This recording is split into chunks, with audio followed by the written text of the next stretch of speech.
Hi, welcome to Infinite Leaders Live. I'm Lewis Keynes, and our why, the purpose of our podcast is simple: to be better educators and better humans. We want to support and encourage infinite learning, and for everybody, regardless of role, rank or responsibility, to be willing to listen and learn. And I'm joined as ever by my good pal, Alan. How are you doing, Alan? Yeah, good. Thank you, Lewis. Really enjoyed the shows we've been doing so far, and I hope our listeners have learned as much as I have. We will continue to focus on the things you don't get taught at university or on any courses, real life lessons from real life people with real life experience. And they don't get realer than our guest today. And just before Alan introduces our guest, a reminder, we're learning and we're recording live. We really appreciate all the feedback we're being given, whether positive or otherwise. You can find us on Twitter. We also search Infinite Leaders Live on YouTube, Instagram, on all podcast platforms, and all our works at theinfinitelearners.com as well. So please listen, learn and share as we dive deep once more. And Alan, introduce today's guest, please, pal. Yeah, looking forward to this one. There's going to be some gems of wisdom today. Matty Piper is a former professional footballer who has represented England U21s, played for his hometown club of Leicester City before getting a big money move to Sunderland. Injury, unfortunately, ended his career after 16 operations. It took him too young, and his book, Out of the Darkness from Top to Rock Bottom, is out at the end of August, and it should be a great read. It talks about what happens next when things don't go right and how to overcome life's worst demons. So, Matt, welcome to the show, and tell us a little bit about why you wrote the book.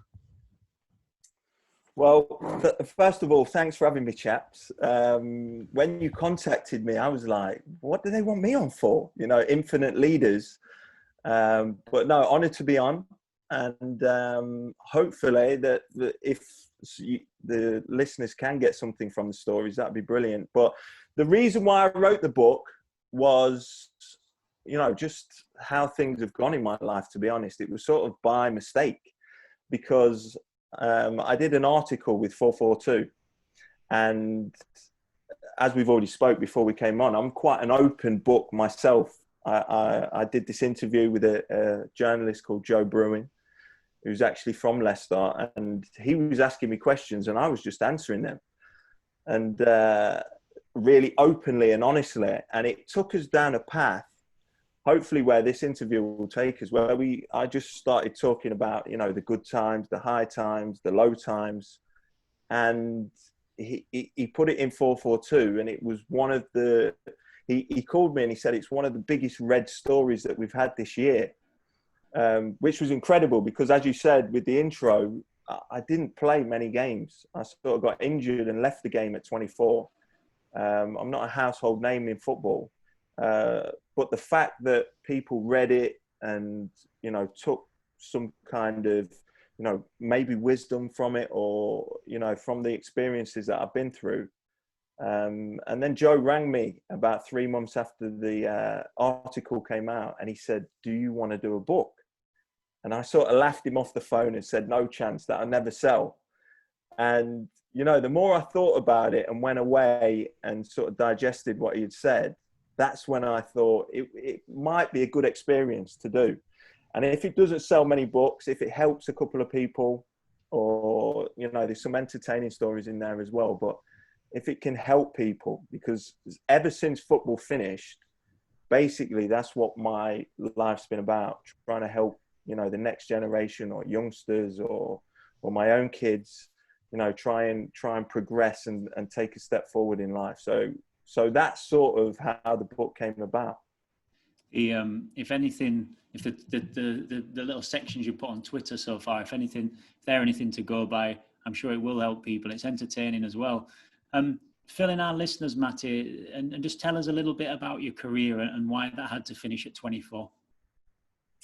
Yeah, so I've got to be honest, I think I've lost count of the amount of knee injuries that I had. I think it's between 16 and 20 knee operations, 3 hernia operations, 2 ankle operations. And my nickname at Sunderland was Mr. Glass, which it was funny at the time. And, you know, I'm sort of a very self-deprecating person. I always have been. And I used that skill a lot in them times. You know, the gaffer comes in, Mick McCarthy, perhaps if you were a horse, you'd be shot by now.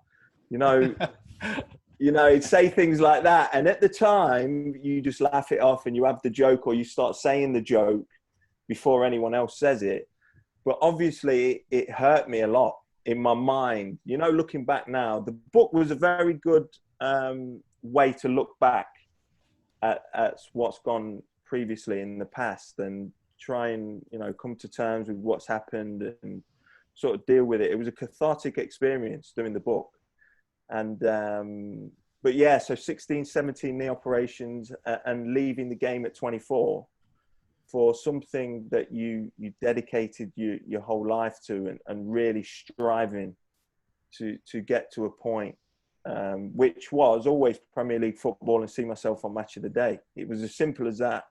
You know, the purpose from when I was 8 years old was to be on Match of the Day and see myself on a Saturday evening on Match of the Day. So when that all finishes at 24, it's a huge moment. But at that particular time, my first thought, and this is in the book, and it's quite interesting to me, was, thank God that's all over.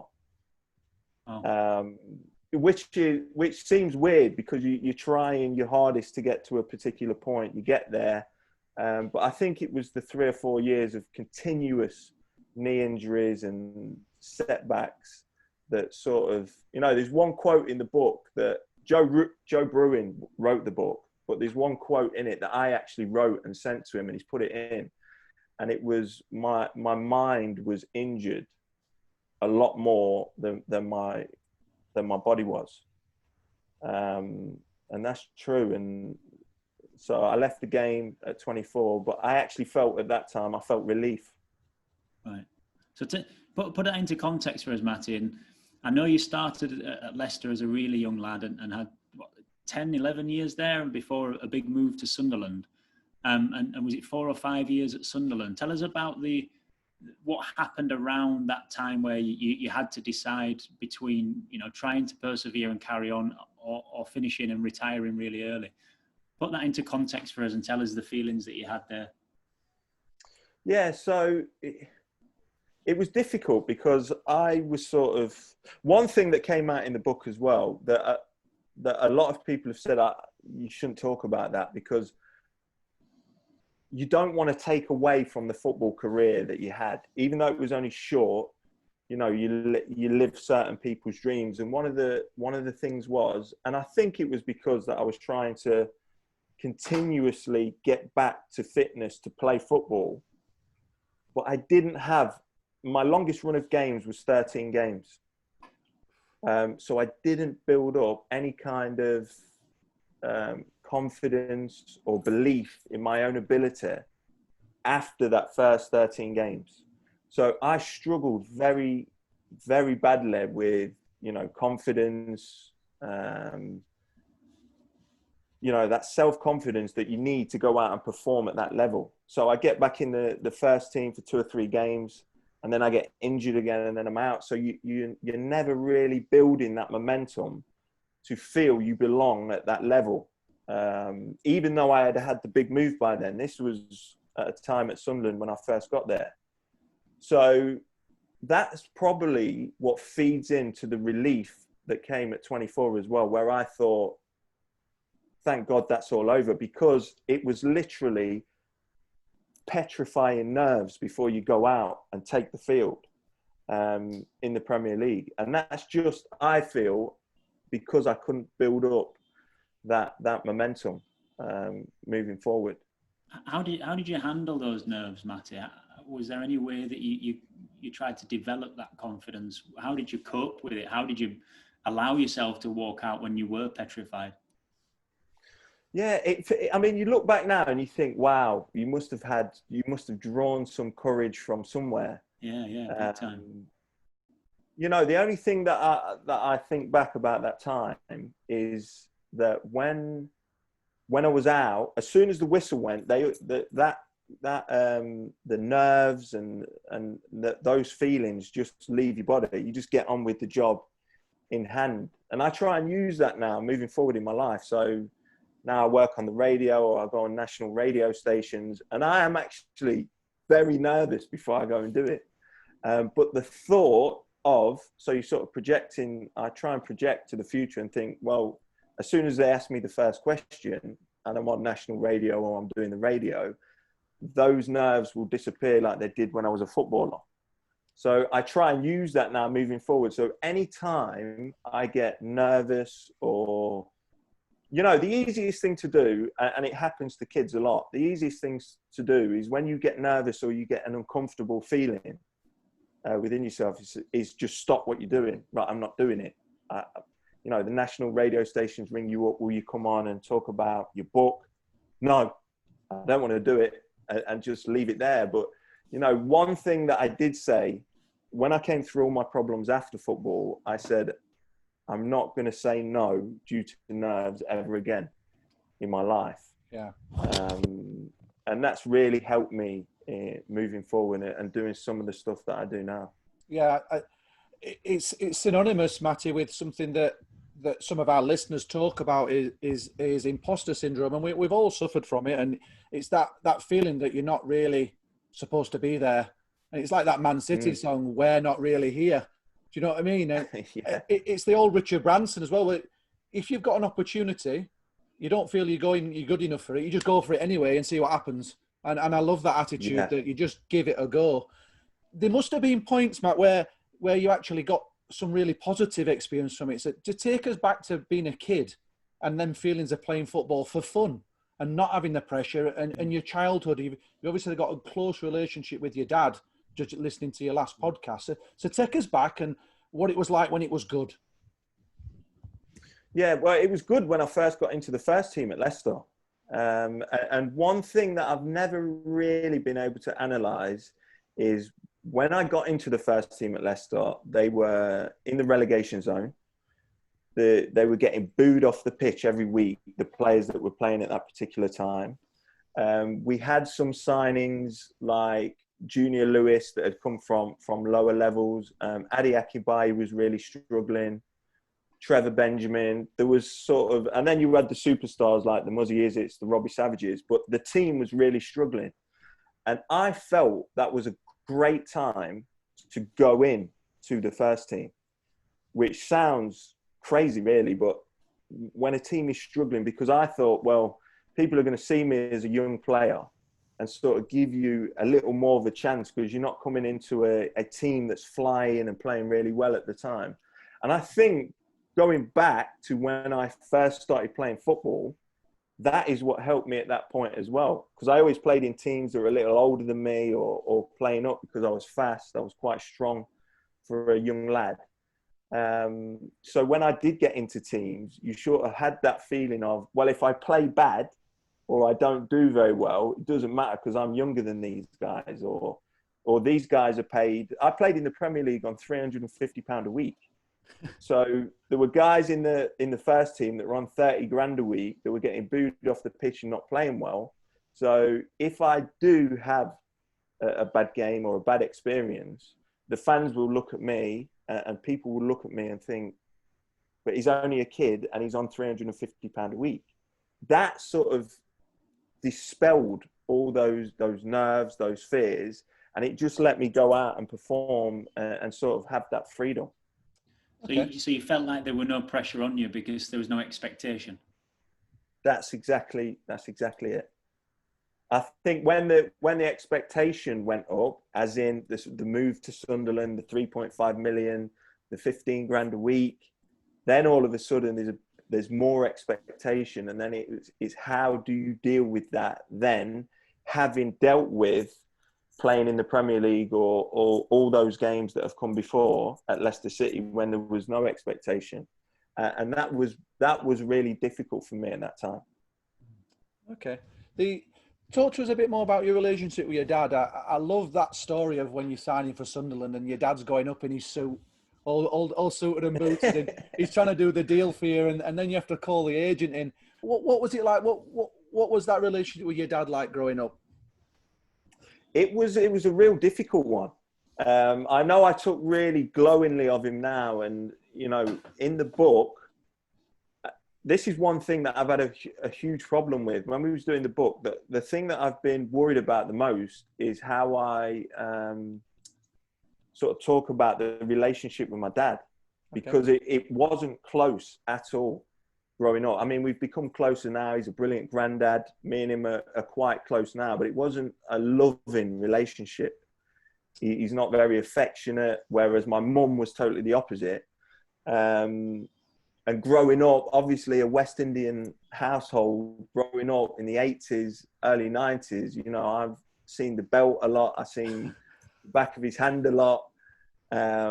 So we didn't really have a close relationship. So even on the other podcasts that you've listened to me talking about my old man, growing up, it wasn't very close. And I truly believe one of my huge qualities is coming through adversity.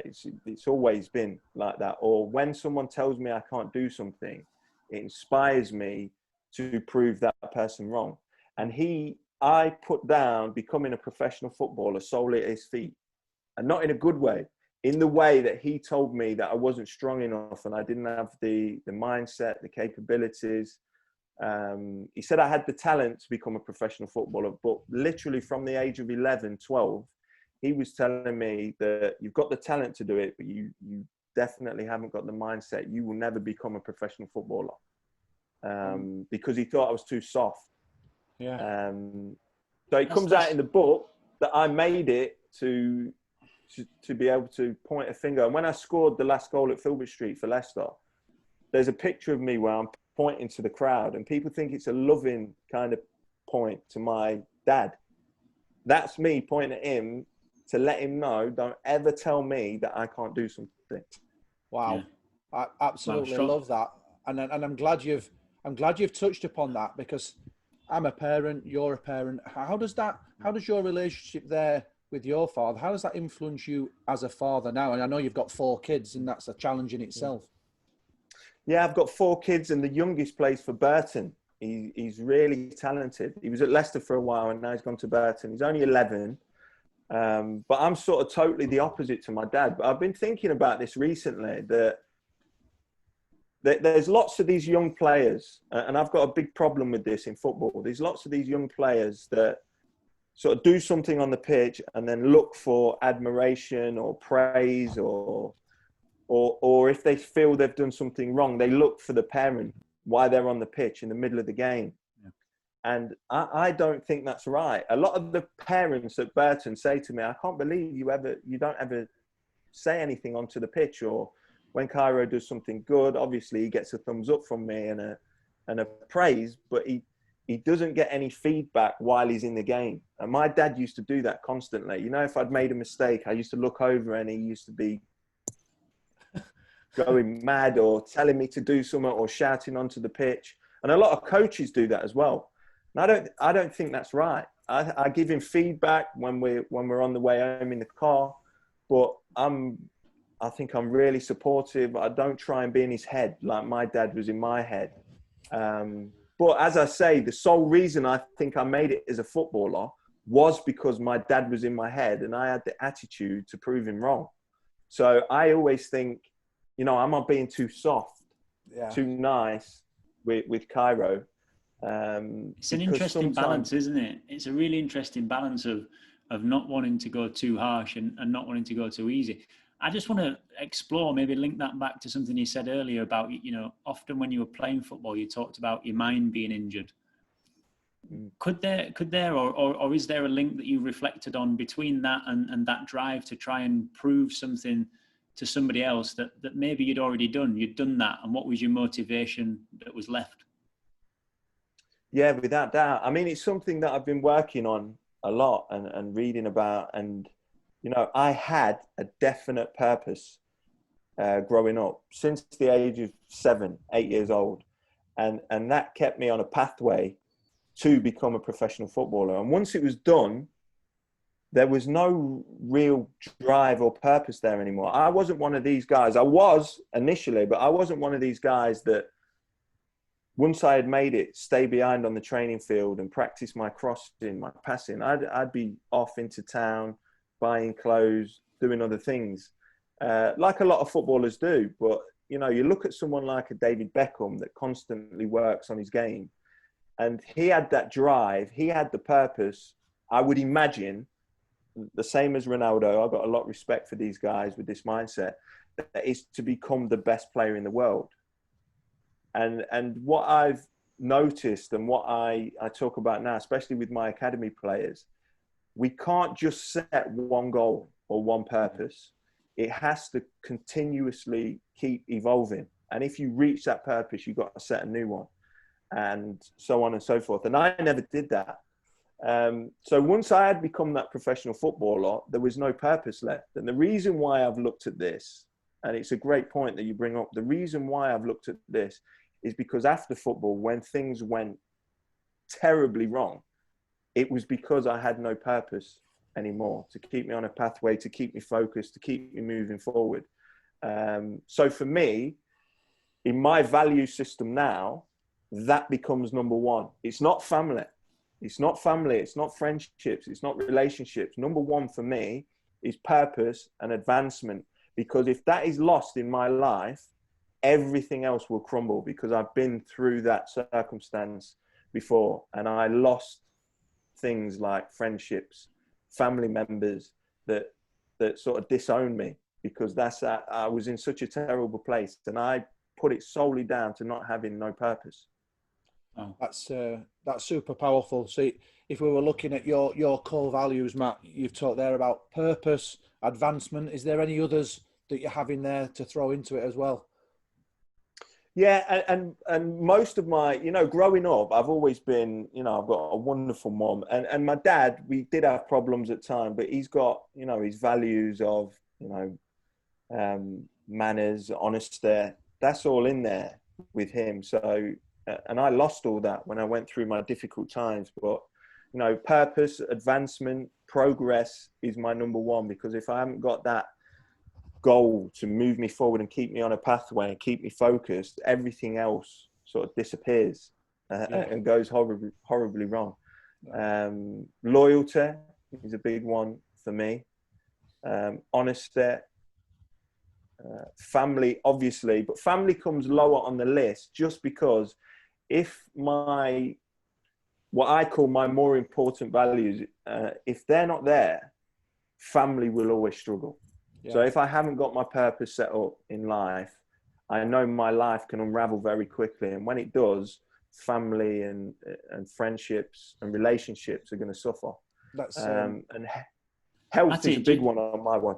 Do you mind sharing with us a little bit of when that did unravel a little bit, where that purpose maybe was lacking and where it was your family that took the brunt of it, or your friends? I'm presuming that's maybe as your career started to come to an end. Yeah, so towards the end of the career, I started, one thing that came up that I forgot about, but it was in my medical notes, that I had, I was swimming one day, I got into the training ground early, and I had a panic attack in the pool at 23 years old, a panic attack, and I nearly drowned because I was the only one in there. Every time I was injured, I was super dedicated to getting back to fitness. There was no one more dedicated than me, looking after myself well, doing everything the physios asked of me. And I was swimming in the pool one morning and I had a panic attack. The first one I ever had in my life, but unfortunately it wasn't going to be the last one.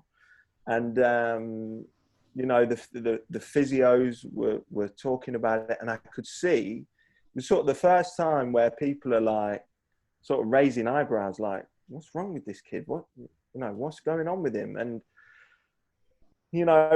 that was the first point where I started to think a little more about my mental health.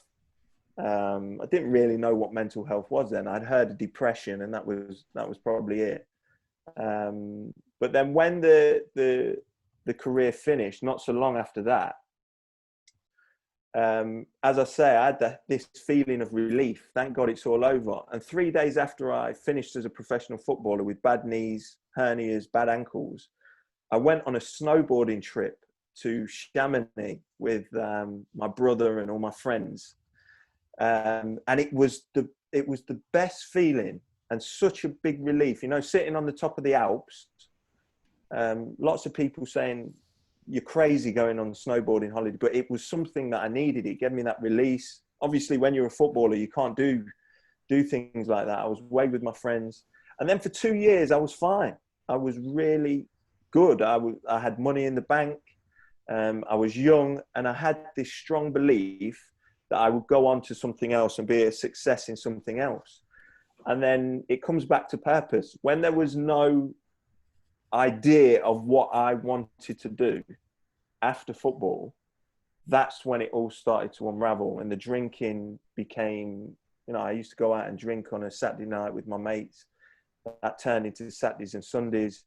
And very quickly, within the space of probably 2 months, that became drinking every day until it was 2 litres of whiskey a day at times. And then life, fell out with my missus. She left. She wasn't letting me see the kids, obviously, because I was drunk all the time. And I used to do crazy things. I had a boxer dog called Kai. And me and Kai I used to have parties in my own living room, just dancing around, getting drunk every day. A bottle of whiskey with Kai there. And life became, the purpose in life at that point was to obliterate myself with drink and, for some reason, watch the Jeremy Kyle show.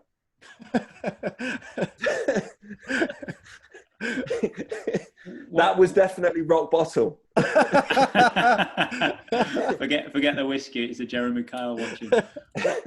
What was the seminal moment, Matty? The moment where you thought, "Hang on a minute, I need that purpose." You recognised it. You'd had enough, and you needed to change things. Probably when I went into rehab. I did a lot of learning and reflecting in rehab, and it was the first time for 18 months. So when I went on the drinking spree, I did it for between a year and 18 months, sort of on and off. I did it fully for about 9-10 months. And then I started trying to, I need to sort this out, because I was losing family members. My mum was literally around my house crying every day. I was hiding drinks around the house. I was sort of seeing the kids on and off, but only when my ex was there or my mum was there, or another family member had to be with me to see my own kids. And yet things like that didn't stop me drinking. I say Jeremy Kyle was the lowest point. The lowest point was, in hospital with 2 doctors standing over me. And they were arguing with my mum. One thought I should be sectioned. The other one was saying, "I don't think he should be sectioned. He used to be a professional footballer, and it's all come to an end with injuries." And my mum was agreeing with this doctor. And, it's a big talking point in the book, because at that point, I'm sort of drifting in and out of consciousness. And the reason why the one doctor wanted to section me is because I took about 50 to 60 cocktail of pills and washed it down with whiskey. And I lived right near a graveyard, and I sort of walked up, and I was very close to my mum's dad growing up, my granddad. And I laid on his grave. I left my phone at home. I left all my personal belongings at home, and I laid on his grave. So, and still to this moment, because I was drunk, I don't know whether I had a thought to end my life that day by taking all these pills. I took, paracetamol, cocodamol, Valium, sleeping tablets. It was a whole cocktail, putting them in my mouth like Smarties and just washing it down with whiskey. And then I started to get the stomach cramps, and then my mind was sort of drifting all over the place in that consciousness. And literally walked through the back garden into the graveyard and laid on his grave, my granddad's grave. And my mum come round, as she was doing every day, to check up on me. She didn't find me. She found my phone at home and everything. But whether it's that intuition of a mother or whether she just worked it out, she went to my granddad's grave. She knew how close I was to him. She had no clue that I would have been there. And she found me. She put me in the car, and she took me to hospital. So the next thing I know, I'm sort of drifting in and out of consciousness, and these 2 doctors are arguing about being sectioned. And that was sort of the point when I came out of hospital, and my mum was fighting. I could see the fight in my mum not wanting me to be sectioned. She talks about it in the book, that was she felt like it was a big moment, because if I had been sectioned at that point, she thought it could have, you know, been detrimental to me in a way that's on my, you know, medical records. And, you know, I sort of had gone down that route. So she stayed out. And from that point onwards, it didn't happen immediately after that, but I started to, you know, think about the idea with talking to my mom and people that were still talking to me and close to me, that maybe it was time to go into rehab and try and sort yourself out. Wow. Yeah, wow, I'm blown away by that, Matt, to be quite honest. Absolutely blown away. You talk about your mum there. Your mum's obviously inspiration to you. I'm just thinking about the people who don't have a mum like you've got, that would choose another pathway than what you've done. So that the next step then, how did you get help? What happened, and who were the people that got you back on the right path? So it was an ex-footballer called Tony Adams. Yeah, you obviously know Tony Adams. He's got a charity called Sporting Chance, and my mum sort of got in touch with them. And you know, you have to be 24 hours clean and sober when you go down there. It's down towards Southampton way, on a Champneys resort, but it's a little cottage in the middle of the woods. Beautiful, beautiful place. And I went down there, but I was drunk. My mum took me down. I went down. I was drunk. And they said, listen, we really want to help you, but you've got to want it yourself. You can't, you know, it can't be your mum that wants it for you. You've got to have that, you know, same belief that your mum's got to get help. So I stayed in the Champneys resort for a night, didn't drink, went back the next morning, and literally that place really helped me, you know, change my life. Some of the things that they spoke about, some of the actions and the things that we did inside Sporting Chance, as in, you know, one of them seems really weird, but it was huge for me. It was it's called tranquil therapy with horses. It's equine therapy. So you sort of, they give you a horse to look after while you're down there. And you have to look after that horse, you know, brush it, look after it, take it for walks. And it seems crazy now, but all these horses were abused. And my horse that I got was shipped over from Portugal. And he had all these scars all over his body. His name was Maron. He had all these scars all over his body. He was like missing half an ear, lash marks all over his back where he'd been beaten and abused. And that, for me, looking after that horse, because when you first go up to that horse, it just sprints off. And it's about trying to build that relationship with an abused animal. And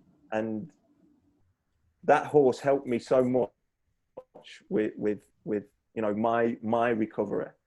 And we spoke about so many things in that. It was really open and honest. You have group chats where you're talking about some of the most shocking things that human beings have ever spoken about.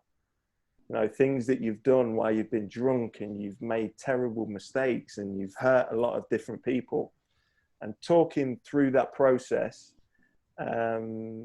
was really helpful to me. And maybe the biggest point of my time in there that helped me turn it around, I found my purpose, which was coaching, educating, teaching the next generation. While we was in there, all through my time in drinking, I obviously turned my back on football.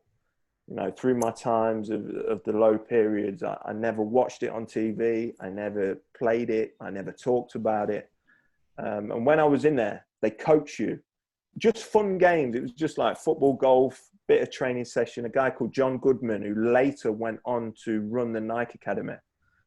John Goodman helped me fall in love with football again, but more importantly, to know that the rest of my life, I wanted to live coaching, educating, and to do around something that I knew and loved and had a passion for, which was football.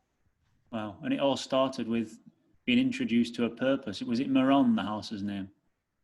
Rohn, yes. Yeah, having a horse called Rohn who gave you some purpose and also some connection there. And you alluded to it, didn't you, that that's continued in a strange way.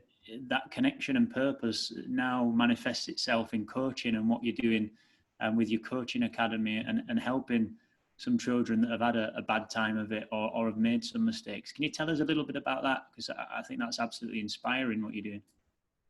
Yeah, so the idea was born then when I was in Sporting Chance. I thought I'd love one day. I didn't know how far in the future it would be. It turned out to be another 7 years. But I knew then that I would like to own my own football academy with an important age for me, which is 16, 17. And then, so when I try and analyze it all now, throughout my time, I had a lot of empathy for players that had been at Leicester with me from 8 years old, been all the way through the academy system, and then it comes down to one 15-minute meeting when you're 16, whether you're going to get, and you're leaving school, whether you're going to get taken on as a professional footballer or not. And in my day, it was called a youth team contract. Or have you been working since you're 8 years old and then your dreams are just dashed at 16, 17? And, you know, they only took 3 of us on that year out of 17 players. So that, and I remember back to that moment that I sat there and all these players are coming out, 16-year-olds, and they were sort of devastated. And I had got a 3-year contract, a 1-year YT and a 2-year pro. And I felt a little guilty at the time, but I sort of put myself in their shoes and thought, wow, if I was here since I was 8 years old, and within 10 minutes, you're getting told that your time here is over. And what I did, I stayed in touch with a lot of them people. Obviously, I'm a footballer now, but I still go out at 16, 17. We start going out in town. You meet up with these guys that have, and nearly all of them, I think 3 of the other 14 that didn't get taken on, 3 got other clubs. That means there was another 11 lads at that age that had a main purpose, that were trying to get to that point from 7, 8 years old. And then their dreams are dashed in 10 minutes. And it was interesting to keep in touch with them and see how they navigated through that into adulthood. And a lot of them struggled. A lot of them struggled to get jobs. They didn't know whether they wanted to go to college. Some of them went on to college, lasted 2 months, moved on, did an apprenticeship, lasted 6 months, moved on. So I knew it was a really important age where huge decisions for the future are made. So that, coupled with wanting to own my own football academy, I knew that it had to be of that age. And I wanted it to be a place where people could come, find a purpose, gain an education, and advance at football. Yeah, that really resonates with me, Matt. I was at Sheffield United at a young age, and I was one of them people that you just talked about. I was at 16. Yeah, sorry, lad, you're not getting a YTS. That's how it was then. It was a YTS scheme then. Yes, same as me. And luckily, I had a little bit in the coconut, and I was going on and doing A levels. But there's so many of those guys that I was with then, who are they can only be described as they're on the dole basically, and then they haven't done anything with their lives. And I admire what you've done there, and it's absolutely phenomenal that you're providing opportunities for young people. Talk to us about your website as well, what you've been doing with that. I love the idea of the YouTube show you've got going on. Yeah, so once I started the MPTV. It sounds a little, I don't know. At the start, my missus was like, "What are you doing?" So I got a camera in the back garden doing football coaching videos. And, but what was important to me is a lot of people in life, especially I think, people that are not high profile, because I wasn't high profile anymore, but a lot of people that have sort of got standing in society, they think they protect themselves against criticism.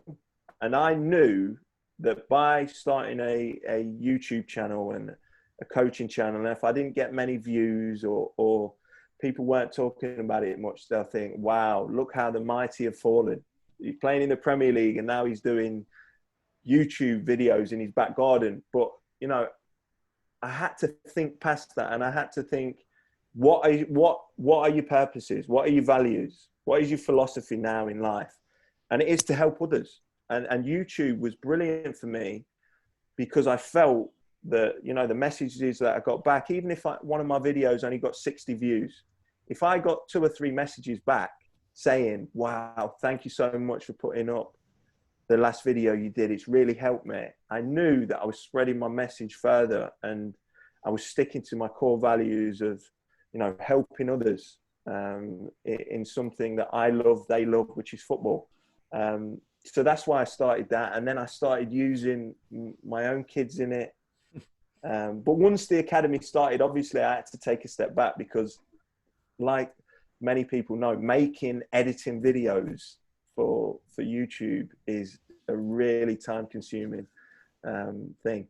You know what? That's why we don't bother editing, but that's probably why we don't get 60 views either, Matty. Yeah. Listen, the part you brought up there was really interesting, and I know we mentioned it just before we started recording. Your bits in the garden are a bit bigger than football, aren't they? There are some transferable skills in there, and obviously working with young lads of 16, 17, some of them disaffected and frustrated with the openings that they've had or that have closed on them. What kind of real skills do you want to get across to them? What do you want to do by helping them? Is it solely football and getting better at football, or is it a little bit bigger than that? No, you know, it is a lot bigger than that. You know, the initial idea to start the academy was, I started it with a guy called Owen Johnson. And when I went for Owen Johnson is known as one of the, you know, the best coaches in Leicester.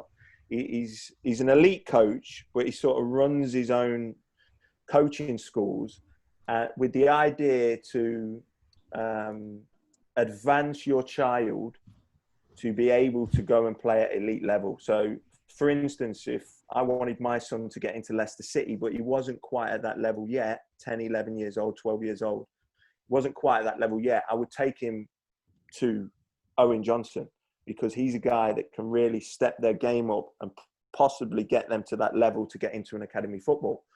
And he started his business with his own son, so coaching his own son, and now his own son is the captain of the under-23s at Leicester, and he's been on the bench for the last 4 games of the Premier League lockdown season.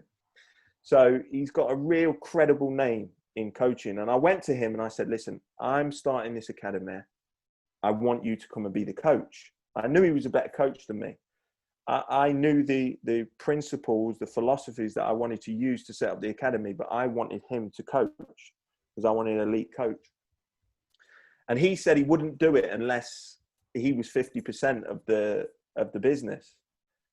So we sort of went backwards and forwards for a month or 2 talking about it. And in the end, I said, okay, we're doing it. But one thing that remains at the forefront of this academy, it's not the football, it's not the education. Those 2 are hugely important.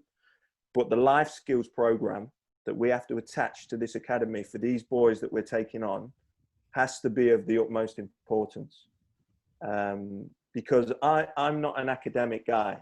I never have been, but you know, since my troubles, I've done quite well. I've set up certain businesses, and I've done all right for myself after football.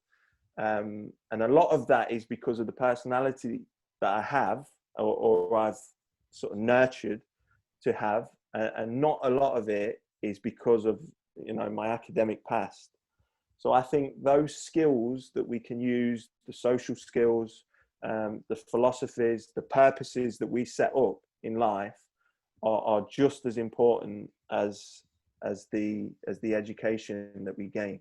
And that's one of my main drivers for this academy and the boys that we help. And we set it up in 2017, so it's just come to the end of the 3rd year. And we took on, in the first year, we took on 19 boys. So they were the first boys that we ever came into contact with. And has their football improved? Yes. Have they become better people? More importantly, I would argue that all 19 have. And then on an education point of view, 13 of the 19 boys that we took on failed their GCSEs. They got 1 or less GCSEs. 3 or 4 of them didn't even sit their GCSEs. The end of this 3rd year is when they leave us. And it could bring a tear to my eye talking about this, because 11 of them boys are now going to university. Wow. So 11 are going to university. 4 are... I didn't see that coming, Matty. I didn't, No, I'm yeah. honest. That's proper 11 making a difference, Matty. That is proper making a difference. Yeah. Go on, sorry, mate. Carry on. Well, no, and then 3 or 4 apprentices, and out of those apprentices, 2 have been employed by the FSD Academy. So I know it's working. That's the pleasing thing about it. And what I would put it mostly down to is the way that the academies run. You know, the environment that has been created in the academy. And I talked to Owen a lot about this, and did we create it by design, or was it by accident? And I just think we've both got open personalities. We're both like quite caring people. We've got kids ourselves, but I know the triggers that help me in life, and that's what we try and, you know, put into these boys that come into the academy. Give us just a tiny taster of maybe some of the things that you try and focus on with these life skills, and some of maybe the non-negotiables that you have with these children.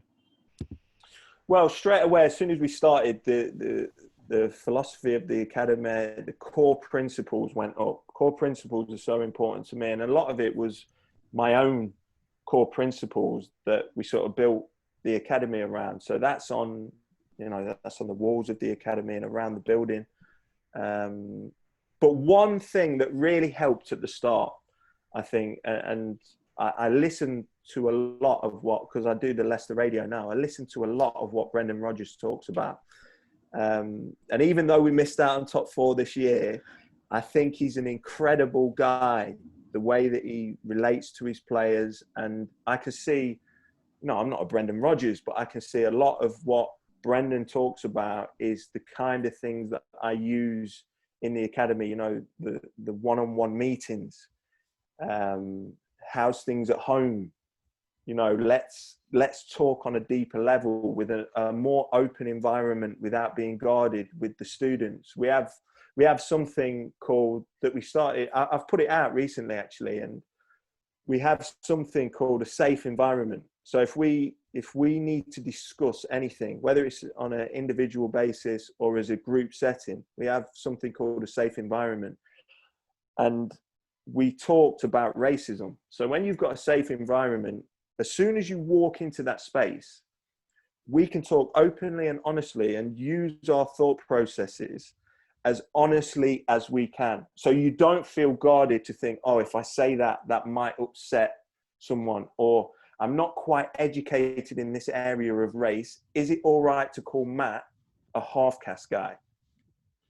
For instance, that's a for instance. So if that's said in that environment, no one can be upset. We discuss it. It's an open forum, and so much good stuff has came from having that open environment. But the one thing that was the best thing at my time at the academy so far, because it led to other things. So obviously, as you know, not all the boys that come to us are, you know, inner city boys most of them are single parent families. Dad's not been around. You know, that's the kind of boy that we do get into the academy. But not all of them are like that. But the second week of the academy, so we're brand new, 2017. Me and Owen are sort of, you know, putting the philosophies up, the core values of what we're about, and trying to, you know, advance kids moving forward. And I got a phone call, and I was just picking up the academy minibus that I gave a director's loan to the FSD so we could go and get an academy minibus. And I went to pick it up in Nottingham, and I got a phone call. So we're 2 weeks in. I pick up the phone, and it's the head security guard of the High Cross Shopping Centre in Leicester that said, I've got one of your boys here. I've got him detained for shoplifting. And I was like, oh my word. I said, listen, I'm picking up an academy minibus. what's the deal? What are you doing? And he said, well, he won't give me his parents' name. The only person that he's given me is your name and your number. So I said, okay, I'm coming back from Nottingham now, holding now, come. Don't ring the police yet, please. I didn't want this boy to have a police record until I was there and I could understand what was sort of going on. So I went in and the security guard was a huge Leicester fan. And so we were talking and I was sort of like saying, well, what did he try and steal? And he tried to shoplift a big bag of sweets. So I was like, well, let's put it this way.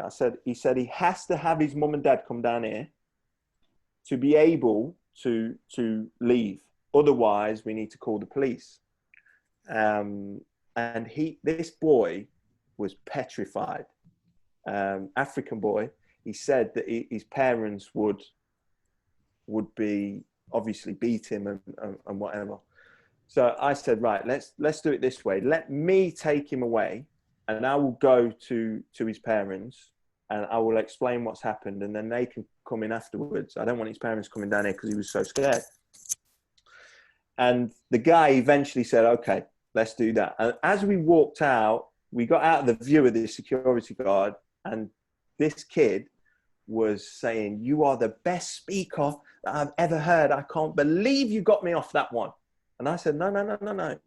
Your parents are finding out and we're going back there now. So, and he was like, no, please, my parents can't find out. And he was almost crying, begging me. And I said, no, if you read the core values, we're not about this. We're going to speak to your parents in a calm way. We're going to relay the information and then we're going to work from then on to create a better environment for you and to move you on and advance you as a human being. So I took him back home. He was petrified, but I spoke to his mum and dad on a level. They were fine. They didn't beat him. We put a project together, how he was going to evolve as a young human being. And now he is one of the guys going to the university. He totally turned his life around, but he put that trust in me after that moment. And the FSD Academy and the things that we try and do. And obviously then from word of mouth, that filters to the other boys of what happened and how we dealt with the situation. And it really moved it forward. Oh, I love that, Matt. And it comes back to one of our taglines earlier. You didn't get taught that anywhere, did you? You've learned that. No. Yeah. You've learned that, and you've learned that through human empathy. You've learned that through the knocks that you've had in your life. That's totally learned experience. Nothing you've been taught in any course. They don't cover that on coaching courses, do they? No, they don't. I mean, what I would say about that situation is, I think that kind of way of dealing with something, it can't be done all the time, I know, but that kind of way of dealing with something, especially with some of the certain personalities and the boys that we have come into the academy, you can ignite a learning, a trust, a lot more than you can if that was just a berated situation. What are you doing? You're no good. That's not good enough. And I think a lot of the schools, I know you're both teachers, but I think in a lot of the schools, you know, if especially when I was younger, if I wasn't quite, you know, as clever as the other kids in the class and I wasn't getting what the teacher was talking about, and, you know, the teacher didn't spend that time with me to try and, you know, educate me or help me in that way. So what do? You're gonna start messing around in class and throwing pencils at people, and then get to the headmaster's office. Then you're to the headmaster's office. Then the headmaster comes out. You're no good. You're bad. You're staying here. You're suspended for a week. This. So you start to believe that you're not clever enough and you're not gonna, you know, advance. So you sort of give up.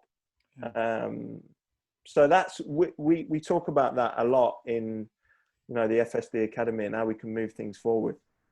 I can see why it's something that appeals to you so much. Everything you've talked about there comes back to the things that we mentioned earlier, doesn't it? About connection and about purpose. These kids want a connection, they want a purpose, and that will help them thrive. And, you know, that's based on your research, isn't it? The research of you throughout your life and your years, and to be able to empathize with them and help them move forward is phenomenal. And it sounds like, you know, and I know from reading a lot about it, that the work you're doing is absolutely superb. And And just that fact alone, 3 years down the line and you've had such success away from football with your first cohort is outstanding. So, a huge well done and congratulations to you with the work you're doing there, Matty. That sounds really worthwhile. No, and for me, it gives me a lot more than that it's giving these kids. Yes, we're giving them a platform, but I could take, from a selfish point of view, I could take so much from it when you're seeing these progressions and the statistics come out. And one of the kids now, he's working in care. He's working in care, and when you first seen him come into the academy and he's swearing and effing and blinding, and you're thinking, oh my word, we're going to have our work cut out with this boy. And now 3 years later, he's working in care. And yes, it's a lot to do with what we've done, and we've tried to support him, but that was already inside him. That's what I have to tell these people, these kids, that was already there. We just gave you the tools and the platform to be able to find that within yourself. You can't just totally re-educate someone in 3 years that doesn't want that education, that doesn't want to grow, that doesn't have the capacity inside them to become that person they are now. It's there. It just needs uncovering. I think the same could be said for yourself, Matt, eh? Looking back on it all. It's all in there, isn't it? It's all in there. Yeah, I think it is. I think it just needs the right environment. It needs the right teacher at the right time. It needs the right coach, the right person, the right situation. It just needs it at the right time. And I don't want to get cheesy, but people can become anything they want to become if they have the right purpose, they have the drive, the persistence. And we talk about that a lot as well. Yeah, good stuff. We're going to wind it down now. It's been an absolutely inspirational 50 minutes so far. We have some quick fire questions just to finish. So I'll do the first one. What book or podcast are you reading or listening to at the moment, Matt? I found a guy called Jim Rohn. I don't know if any of you have ever heard of him. Jim Rohn was, Rohn. And he just keeps my mind positive throughout most parts of the day. Jim Rohn, he's died now, unfortunately, but he was sort of a sermon back in when Herbalife first started. Okay. But then he took it way further than that. And you go on YouTube, you type in his name, you listen to him for 3 or 4 minutes, and you will be inspired, no doubt. Okay, well, we'll have a listen to that one. Next one, which 3 leaders in world history would you like to go out for a meal with? They can be dead or alive, Matt. Oof. Definitely Martin Luther King. Yeah. Without that, I've read a lot of books on him, watched a lot of film. Probably Abraham Lincoln. Yeah. Read a lot about him recently as well. Unbelievable character to do what he did at the time that he did it. Yeah. And probably Nelson Mandela. And Nelson Mandela, he's a popular one on the podcast. I thought he would be. But I look at his story, and if he didn't have a purpose, he wouldn't have got out of prison. He wouldn't have, done the huge things that he did. That's why purpose has to be the most important. It can make you do things that other people look at and think that's a miracle, but it's just because you had the purpose to drive you forward. And you look at all 3 of them, Matt, they're all got a certain mission about them as well, doing things in a peaceful way as well, and an articulate manner. They're 3 very good choices. Lewis, to finish. There'd be some interesting conversations between those guys as well, I imagine. I've got one last one for you to finish, Matty. Our website is The Infinite Learners, and we call our podcast Infinite Leaders Live, and we know that there's a real close link between learning and leading and supporting and helping people. What does that term infinite learning mean to you? How do you interpret that term infinite learning? Well, when you first came through and asked me to come on the podcast, I looked at it and I thought, continual development. That's what I see it as, and that's since my, you know, the low days, that's exactly what I feel I am, and I'm all about. I'm one of these guys that will try and do two things at once in a positive way. So if I'm training in the gym, I'm listening to Jim Rohn at the same time. If I'm on the bike, I'm reading a book. You know, if I'm in the car, I'm not just got the music. Sometimes I will, obviously. You can't continuously keep doing it. But most of the time I'm trying to, you know, fill my mind with ways to move forward, not just for myself, so I can try and help others move forward as well. Yeah, coming right back round to what you said at the beginning, to have purpose and progress and develop. Matty, thoroughly enjoyed our conversation. Absolutely fascinating in terms of the life journey that you've had and the decisions you've made, the decisions you've learned from, and how you're helping other people now. So a massive thank you from us for coming on. Thanks for having me, chaps. Really enjoyed it. Yeah, thanks, Matt. Inspirational. Yeah, it certainly was. Guys, please search for Infinite Leaders live on YouTube, IGTV, wherever you listen to your podcasts. And remember to visit theinfinitelearners.com and find us on Twitter. Until next time, thanks again, Matty, and we'll see you soon. Cheers, guys. Take care, chaps. See you soon.